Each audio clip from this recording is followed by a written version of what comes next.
sila kay sparring ko na yan. Bumibilis pa ngayon yan. Tuloy-tuloy pa rin ba mag-i-ensayo mo? Ay, oo. Baka mamaya may umuod doon sa mga hamon ko eh. Kailangan nakahanda ako ba? Okay.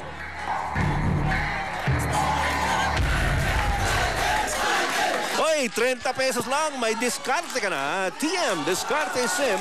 This is the third and final round of this fight. B-Boy Ramirez in blue.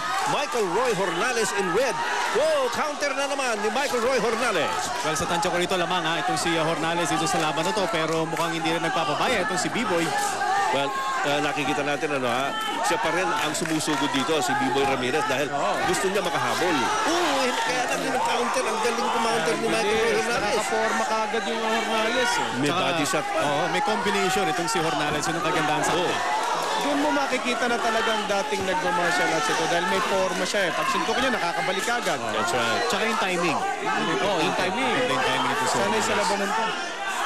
Si B-Boy Ramirez, ayun, inuna niya yung kanan but he will have to go back on defense pag bitaw niya. Ang problema, ayun ayun pa nga, hindi pa nga siya umaatake ron. Binigyan na siya ng jab, no? Kung titignan mo, klarong puntos yun para kay Hornales. Nga pala po, napapanood din tayo dito sa Kabisayaan, lalo na dyan sa Bohol. Binabati ko yung mga nanonood dyan sa Bohol, mga Bulanon, maayong gabi, kaninyong tanan. Ayun na prepada, bro, kay Lamir Makena. Kalamay hati. Kalamay. Ayun. Pumasok na naman yung kaliwa ni Michael Roy Hornales. May natanggap na pala ako makatawag, Cesar, galing sa Amerika. Nanonood sila sa TFC. Mabuhay po kayo lahat, ating mga kababayan dyan. Mabuhay kayo lahat dyan. California, New Jersey, yun mga tumawag sa akin Well, this is turning out to be a clear fight para dito kay Michael Roy Hornales. Makikita mo, pinoporma ni Bibo yung kanyang kanan na jab. Kaya lang, hindi siya makapasok. Bihira niyang bitawan. Exactly. At saka, hindi niya napapollow up ng left straight. No? Kaya nangyayari, right jab lang, bibigyan naman siya ng kanan ni Hornales. Kaya biglang kaliwa. No? So, medyo kaki na si Hornales ito. He knows, alamang siya rito. Ayun, umatake pa si Michael Roy Hornales. And that's the bell. Ending the third round and the fight.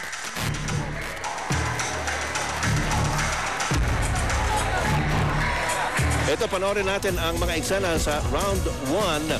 Dito nakikita nyo, sumusugod si B-Boy Ramirez pero binabalikan siya kaagad. Ito si Hornales. Nakita mo, meron na siyang counter pero hindi lang isa kombinasyon no? Yung kanyang mga may follow-up pa. May follow-up pa. And then round number 2, it looked like the same story, although mas agresibo dito si B-Boy Ramirez, tinatamaan pa rin siya, no? Dahil yung kanyang depensa is very porous, no? Nakikita na ni Hornales ang mga opening.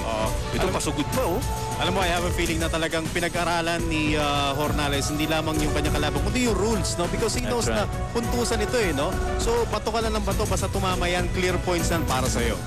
Alright, at dito, yung crowd really had a kick out of the action here from these two very game participants in Pinoy Mano-Mano. Puntahan natin si Eric Tipan for the decision.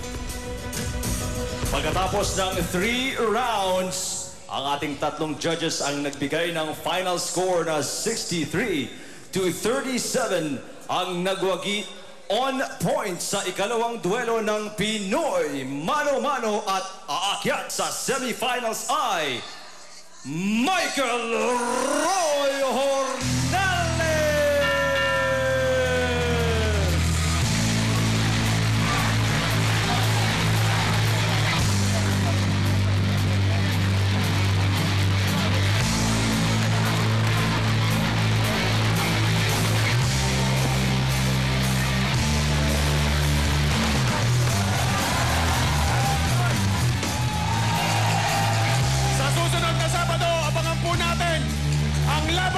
Rico Robles at Rico Barrera dito lamang sa Pinoy Mano-Mano, the Celebrity Boxing Challenge. Laban na! Laban na!